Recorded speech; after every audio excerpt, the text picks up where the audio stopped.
Magandang umaga po sa ating lahat. Welcome po sa ating case conference ngayon kay Tessa. Maraming salamat po sa pag-unlak sa aming invitasyon. Nandito po tayo ngayon para pag-usapan po ang case ng pasyente natin na si Tessa. Sa ating panimula, magpapakilala po muna tayo. So ako po si Benny Opay, social worker at case manager. So magandang umaga po sa inyong lahat. Ako po si Dr. Meryl Adap, pediatrician na tumingin kay Tessa. Ako po si PO2 Evangeline Machas, case investigator sa kaso po ni Tessa. Ako naman si Jemol Villanueva, LGU social worker. Nais kong ipaalala sa ating lahat na ang pag-uusap po natin sa araw na ito ay dapat ang panatiling confidential. Lahat din po ng ating pag-usapan ay recorded at magkaroon din po tayo ng attendance para sa ating documentation. So, ang ating meeting taker po ay si Mr. Joel, social worker po ng District 2, para malaman ang kasulatan ng ating mga agreement. So, attendance po muna tayo. Bago po ang lahat, bigyan ko po kayo ng short summary ng ating case ni Tessa. Yan, ko kayo ng copy. Si Tessa ay dinala sa ating ospital noong June 1, kasama ang kanyang mga kapatid na sina Maya at Puli. Nalaman na ng buntis ito dahil nakita nilang nanganak sa CR. Ang tinuturong ama ng kanyang anak ay ang kanilang tatay na si Bong. Sa ngayon, si Bong ay nakakulong na. Si Tessa ay pumapayag na tumistigo sa dalawang kondisyon. Una, gusto niya ipangako natin sa kanya na makulong, makonvict si Bong sa kanyang kaso. At pangalawa, gusto niya isang beses lang siyang harap sa korte para magbigay ng kanyang testimonya. Sa ngayon, ang kailangan nating pag-usapan ay ang mga request na binigay ni Tessa sa atin.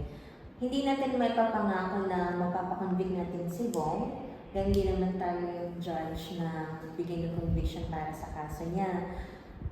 Pero kung tayo ay makakalikom ng mga ebidensya, makakatulong ito ng malaki para kay Tessa.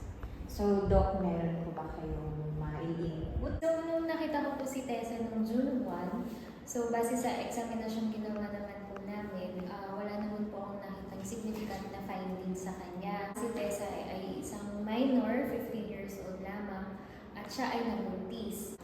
Base rin po kasi sa kwento ng mga kapatid ni Tessa, si Pauline at Maya, sila rin po ay naka-experience ng pang-aabuso mula sa kanilang ama. So, bukod dito, nagsagawa kami ng screening tests for STI sa magkakapatid. Recommenda ko rin po siya mag-undergo ng psychiatric evaluation.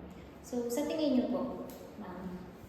Sa ngayon ay kasalukuyang nasa kulungan si Bong at naghihintay na litisin ang kanyang kaso. Ngunit kung hindi titistigo si Tessa at kanyang mga kapatid, mapawalang sala ang ama nilang si Bong. Nung nag-report at nagsumiti po ng reklamo sina Tessa sa pulisya, ay nakunan po namin ng statement ang kanyang ina at ang kanyang mga kapatid laban sa kanilang ama na sila nga po ay inabuso nito. Nag-issue ang korte ng warrant of arrest para na rin sa kaligtasan ng pamilya. Ngunit kung hindi titistigo si Tessa at ang kanyang mga kapatid, ay malamang na makawalang sala ang kanilang ama na si Bong. Dagdag ko lang po sa sinabi niyo, ma'am. Nung nagpunta po ako sa komunidad nila, nagtanong-tanong ako doon sa kapitbahay nila at doon nakita ko na wala ganong kakilala, wala ganong nakakilala sa kanila.